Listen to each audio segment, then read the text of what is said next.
बांग्लादेश में तख्तापलट हुआ और वहां के हालात खराब हो गए, लेकिन उसका असर भारत पर भी पड़ा है। खास करके यहाँ के व्यापार पर उसका बड़ा असर देखने को मिल रहा है।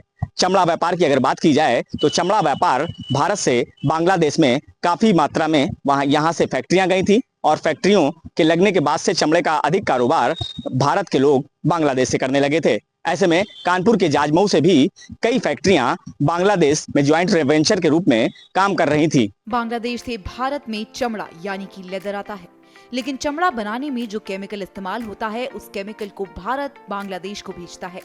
ऐसे में बांग्लादेश में हुए तख्तापलट का असर चमड़े के कारोबारियों पर महंगा पड़ रहा है। बांग्लादेश से आयात निर्यात बिल्कुल ही ठप सा पड़ गया है।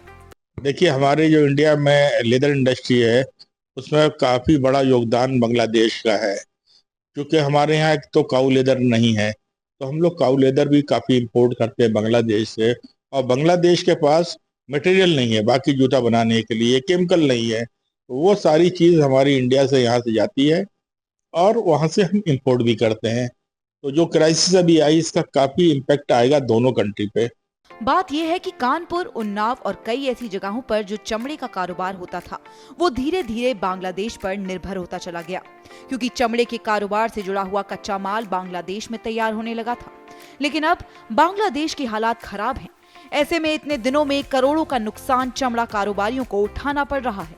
बिल्कुल, इंपोर्ट जब नहीं आएगा तो एक्सपोर्ट भी नहीं हो पाएगा, और अभी तो सब कुछ रुक गया है।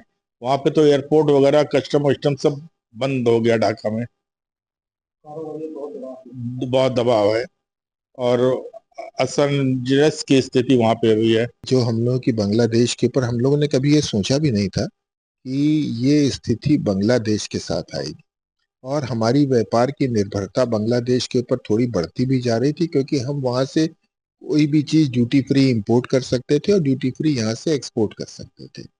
और खास तौर से वहाँ से कच्चा चमड़ा बांग्लादेश से बहुत ज्यादा आ रहा था। हमारे यहाँ स्प्लिट लेदर होता है, वो भी बांग्लादेश से काफी आ रहा था, क्योंकि गाय हमारे अपने देश के अंदर स्लॉटर होती नहीं है, तो गाय का चमड़ा काफी बांग्लादेश से आ रहा था।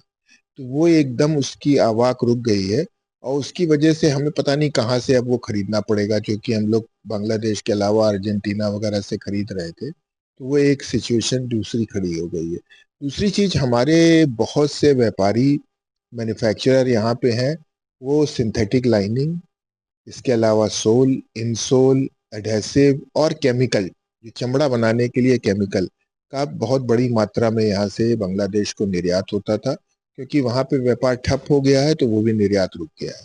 बांग्लादेश से सबसे ज्यादा गौवंश से जुड़ा चमड़ा आता था, क्योंकि भारत में गौ हत्या बैन है। ऐसे में बांग्लादेश और भारत के बीच जो आयात निर्यात है वो बिल्कुल ड्यूटी फ्री होता था। वो भी दोनों ही देश के कारोबारियों के लिए फायदेमंद था। लेकिन अब बांग्लादेश के ताजा हालात बड़े संकट लेकर आए हैं।